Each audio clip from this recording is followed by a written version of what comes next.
Republican Congressman Mike Johnson of Louisiana chairs the Republican Study Committee. He is a member of the House Judiciary Committee as well. What's your take on this? Melissa, look, the United States Congress is no place for this kind of hateful rhetoric, and I think it's really sad, as many of my colleagues have commented, you just saw in that montage there, that this is even a debate. A resolution to condemn anti-Semitism should be an easy vote, and it's really disturbing that the Democrats can't get their act together and come present this resolution, which we still haven't seen yet, to do that very thing. It's a sad day. So far, 4 2020 presidential candidates from the Democrats are defending Congresswoman Omar. They are Senators Kamala Harris, Bernie Sanders, Elizabeth Warren, and Kirsten Gillibrand. What does this tell you about, I don't know, the sentiment in the party right now? Well, that's a very important question, isn't it? There's a fracture, obviously, in the Democrat Party. There's a radical leftist fringe that's really intolerant, particularly towards our Jewish friends.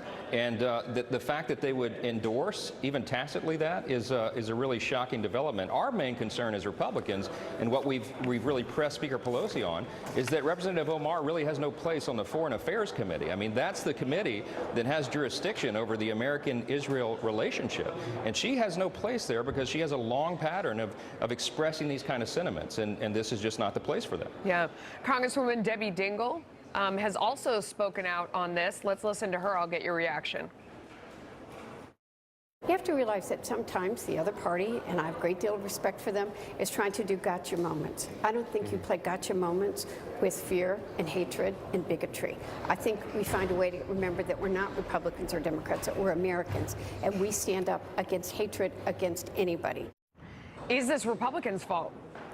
Oh, my goodness, no. I mean, this is not a gotcha moment. I have great respect for Representative Dingell, but listen, we've been at this for a while. Just last month, February 13th, we pushed a motion to recommit that condemned anti-Semitism, and it passed. That's one of the only tools we have in the minority on the House floor, and we used it.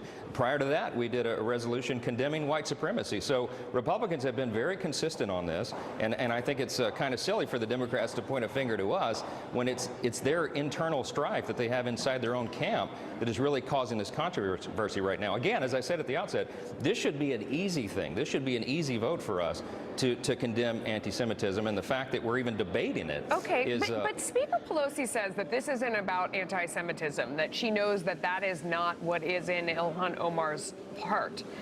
She says that she doesn't think that Omar understood the weight of the words that she was saying, and that she's not trying to be anti-Semitic or even anti-Israel, that she's trying to create a conversation talking about the current government inside Israel.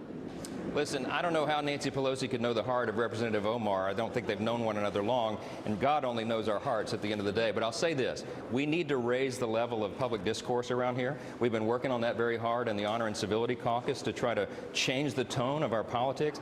This is not helpful. This is going in the opposite direction, and I think that's why so many of our colleagues around here have such a problem with it on both sides of the aisle. We need to have this vote. We need to do this soundly, condemning this kind of this talk.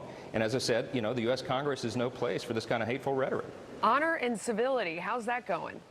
Well, you'd be surprised. We've got about 150 members of the Congress who have signed on to a commitment to civility, a basic statement of principles that says even when we disagree, we'll do it in an agreeable manner, and that we can treat one another with dignity and respect, as we're all entitled to as human beings. We need to get back to that principle because that's one of our founding ideals. Congressman Johnson, thank you for coming on. We appreciate it.